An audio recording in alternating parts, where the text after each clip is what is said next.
Donc aujourd'hui, je vais m'intéresser à l'entourage de la double porte intérieure.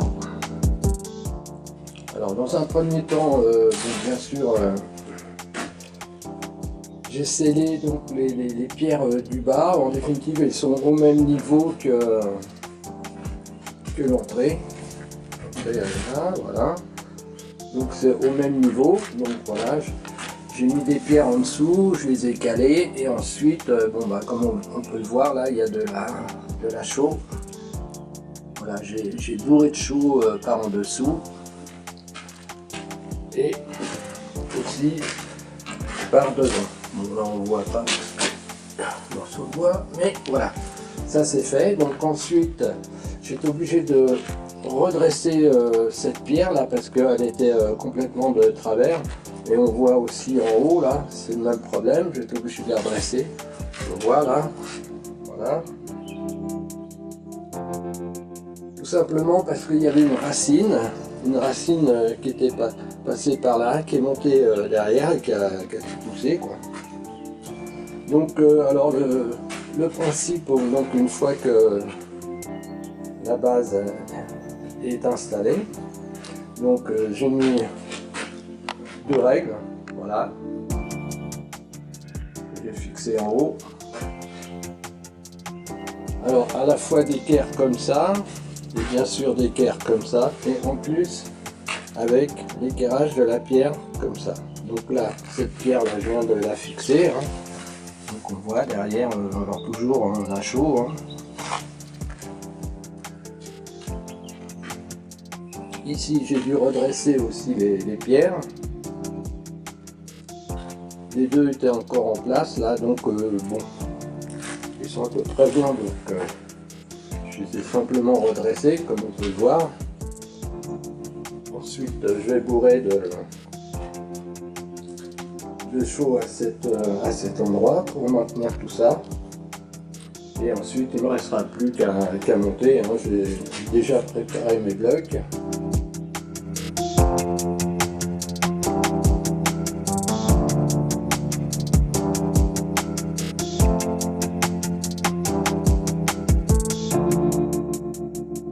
Donc aujourd'hui l'entourage de porte se termine, voilà comme on peut le voir.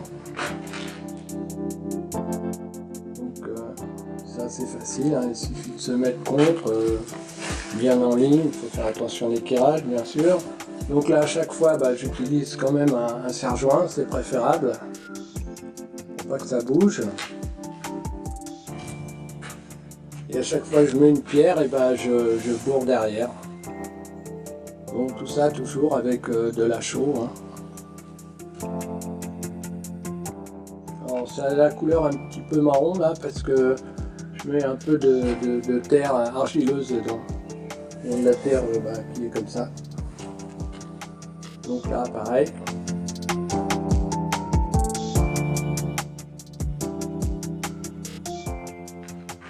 Donc on va pouvoir mettre bientôt le linteau, pas loin de la côte.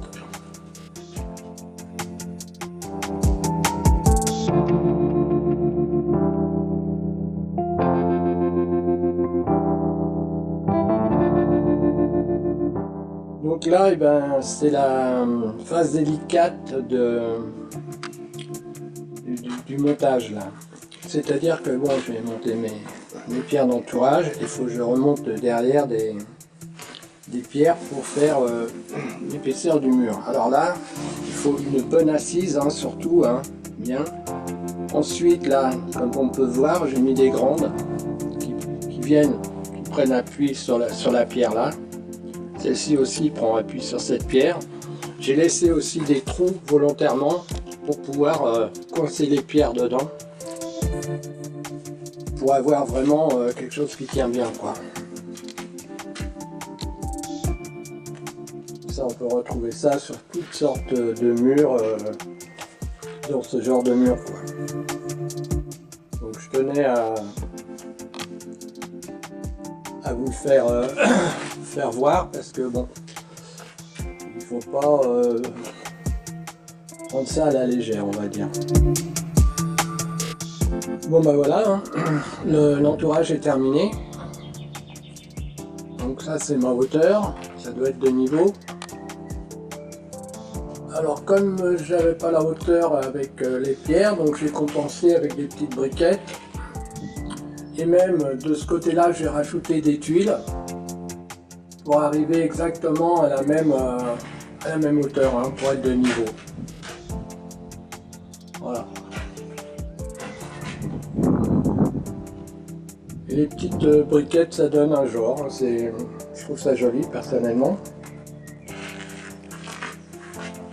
Voilà, donc derrière, donc, comme on peut le voir, hein, là il y a une bonne assise. Après j'ai monté en parpaing. J'ai même fait des trous dans les parpaings de l'autre côté, comme ça en bourrant derrière, bah, ça rentre en même temps dans les trous. Là, la pierre elle est dans le parpaing. Donc là, il n'y a pas de souci, on peut mettre du poids.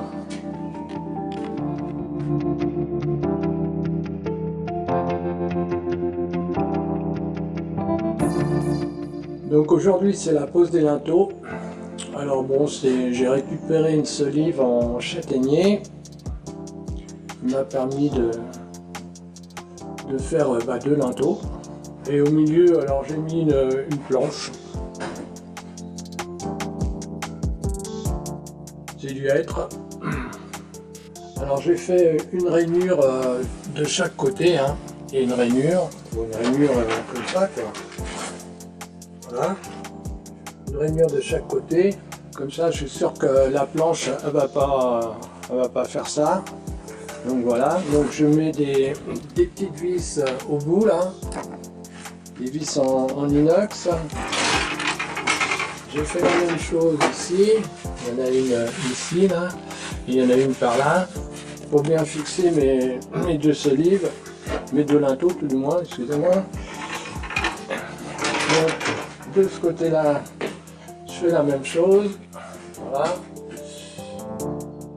Les vis en inox. Donc je vais fixer tout ça. Alors bien sûr, avant toute chose, hein, le niveau par rapport aux pierres d'entourage. De ce côté-là, pareil.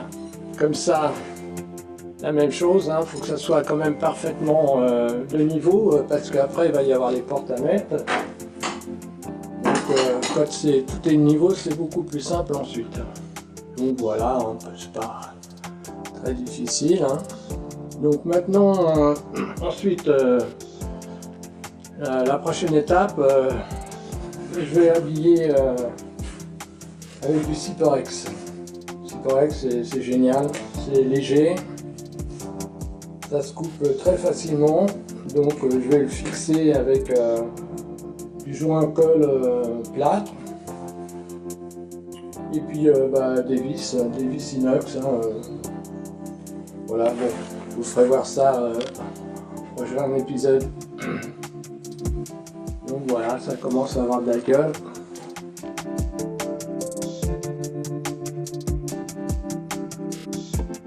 Aujourd'hui, j'ai préparé tous les espaces pour les reboucher.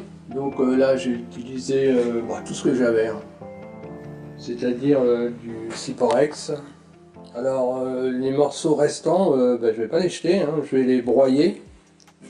Je vais les broyer, puis j'utilise ça. Ça fait un isolant, voire un mortier allégé, hein, vous mélangez avec de la chaux ou ciment comme vous voulez, même du plâtre. Voilà, avec une dame là, ça va tout seul, hein, on écrase tout ça. Donc de ce côté là, donc voilà, tout ce que j'ai trouvé, hein, ça m'a pas mal libéré, je dois dire.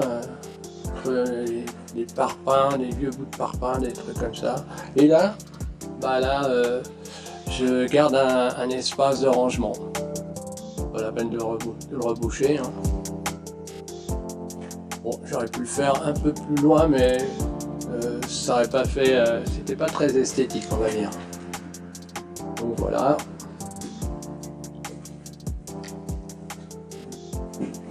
Alors ça va être fixé, donc voilà, j'ai mis des traits de coutil, hein, je vais mettre une vis inox à ces endroits-là, et puis voilà.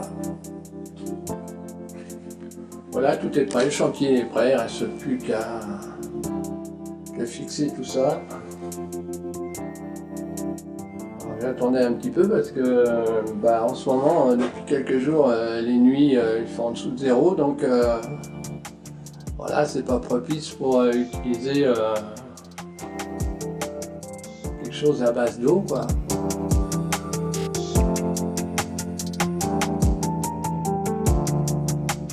Je vais vous présenter donc le mortier que j'utilise et puis le matériel, dans les grandes lignes bien sûr. Donc là voilà, donc une part de chaux naturel, 3 à 5, 2 parts et demie de sable, hein, sable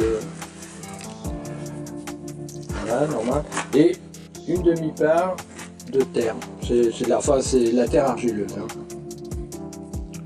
Voilà. Ensuite, donc pour couper, j'utilise une vieille scie égoïne que j'ai, et il paraît que se coupe très facilement avec ça. Pas de souci, un petit essai.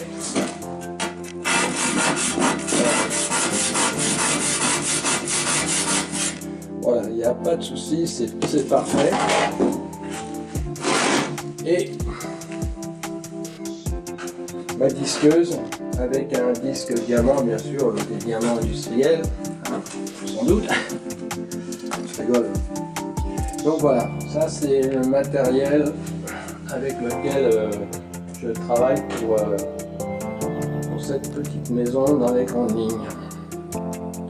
Donc aussi, voilà, un enduit-colle. Un enduit-colle, bon il est pas mal celui-là. Bon il y en a d'autres, hein, c'est celui que je trouve près d'ici, donc voilà, il y en a d'autres. Qui sont même meilleurs et moins chers. Donc voilà, comme vous pouvez le voir, hein, ça avance.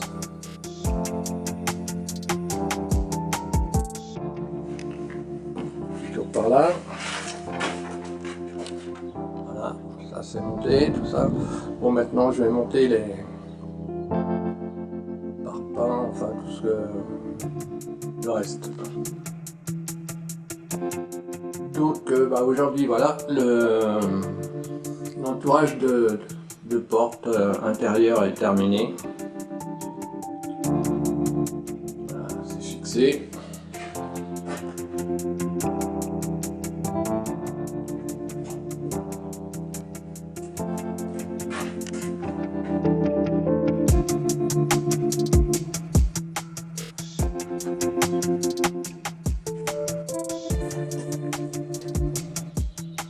Donc là, un petit côté rangement, hein. Autant utiliser tous les endroits libres. Au moins on pourra faire un peu de rangement. Voilà. Bon, il restera à faire les enduits maintenant. Bon, la prochaine étape, c'est ici mettre des étagères. Ici et ici.